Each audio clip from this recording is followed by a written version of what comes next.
Hello and welcome to another Bushwhacker review. Today we are going to be taking a look at Ryan Blaney's Menards Ford for 2018. As always, let's take a quick look at the box right here. Got your generic 2018 box. Ryan Blaney number 12, Team Penske Action Racing Collectibles. You see Ryan is in a Discount Tire Xfinity fire suit for some reason. Got Ryan Blaney, got 2018 Menards. Render the car right there, standard finish. Base total of 1,321 of these. Shouldn't this have been 312?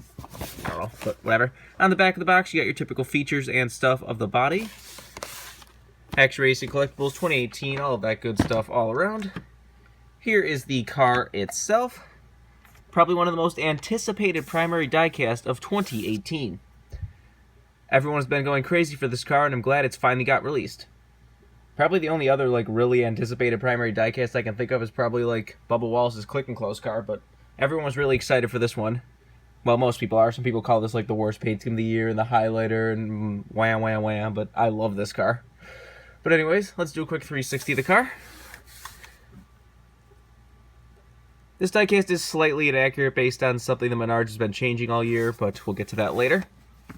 But this just looks fantastic. That Menards yellow just is a solid, clean, bright car. Looks fantastic. You should look at this diecast in person if you have a chance to, because it is just incredible. This is that kind of diecast you can just not stop staring at. That's kind of what the Menards color does. It is so unique, and it's how many colors can you think of that you can look at a color without any sponsor logos, just look at the color of the car and immediately know the sponsor. Barely any colors can do that. You might have some ideas, but you look at a Menards car, you immediately know it's a Menards car, and that's awesome. But anyways, let's get down to sponsors. On the hood, you have Duracell and Pennzoil. You got Ford Fusion number 12. Down the side, you got Menards. You got Duracell again down there. You got Knauf and Richmond water heaters down there. On the C post, you have Carlisle. And on the B post, you have Ford Go Further, DXC Technologies, PPG, Mazak, Fitzgerald, and Rev.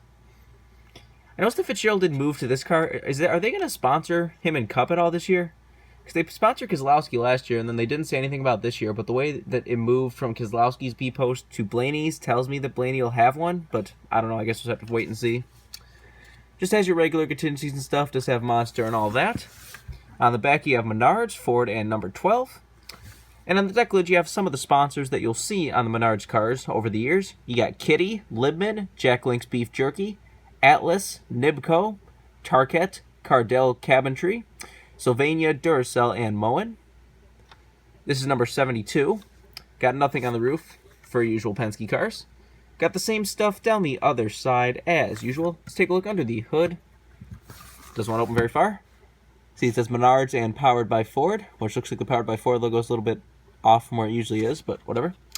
There's the engine detail if you want to see that. Obviously no trunk on these new ARCs. The roof flaps do barely open. And there's the underside of the car if you want to see that. Does have a nice bright red splitter.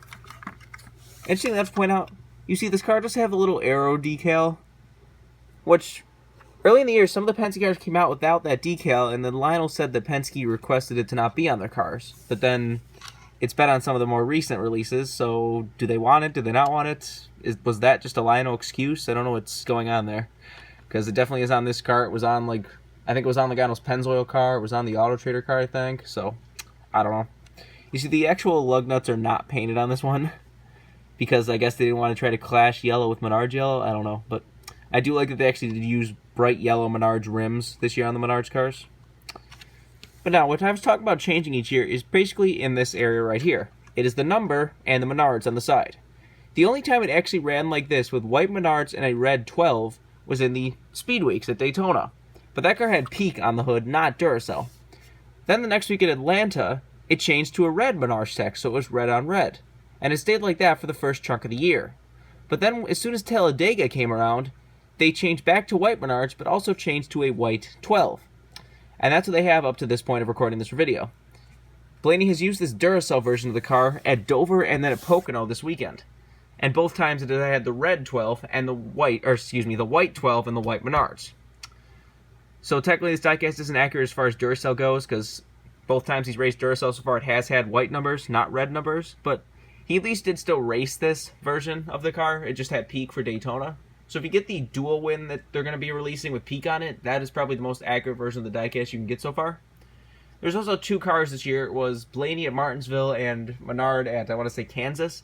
It actually had a different sponsor on the hood and was actually a colored hood. Blaney had Libman on the car and had a lime green hood.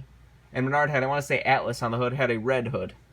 Which is weird because they seem to have gotten rid of the colored hoods this year, so I don't know why a couple of them still got special. Maybe those sponsors really wanted their color. I don't know. But it's definitely a really awesome diecast. I think this diecast is going to fly off the shelves pretty much. Because like I said, this is highly anticipated. It's up there with some of the other really anticipated diecasts of the year. Like I said, the Bubba Wallace Click and Close, the William Byron Exalta. Just some of those cars that everyone's waiting for and everyone's wanting to scoop up. And it definitely does live up to all the hype. I cannot stop staring at this car. Menards is such a great sponsor that they've been, Menards has been so into racing for all these years, all different types of series, teams, drivers. They just seem to actually care about racing, which is really nice. I might have to get Paul Menards' number 21 Wood Brothers Menards car just to have, the set of the 2 Menards cars. So technically that one's even more inaccurate because that one never ever raced with the red number and the white Menards. Because the first race for him was Atlanta with Menards, and at that point that's when they switched to the red Menards text. I don't remember what sponsor's on that car. I know it's a different sponsor from Duracell. The other cool diecast this year will be that the 2 oil cars, Ryan Blaney ran a Pennzoil Menards car, and Paul Menard ran a Quaker State Menards car that had the same base design. Those 2 will make a cool set whenever those come out. But if you want this car, it is pretty readily available right now. But like I said, I would not be surprised if this car disappears, especially the Wood Brothers version of it, because the Wood Brothers has only 400 or 500 made, I think. So you definitely want to grab these while you can, because I think they're going to fly off the shelves. But I think it's $300 to say. This has been a review of Ryan Blaney's Menards 12 from 2018. Hope you enjoyed it, and thanks for watching.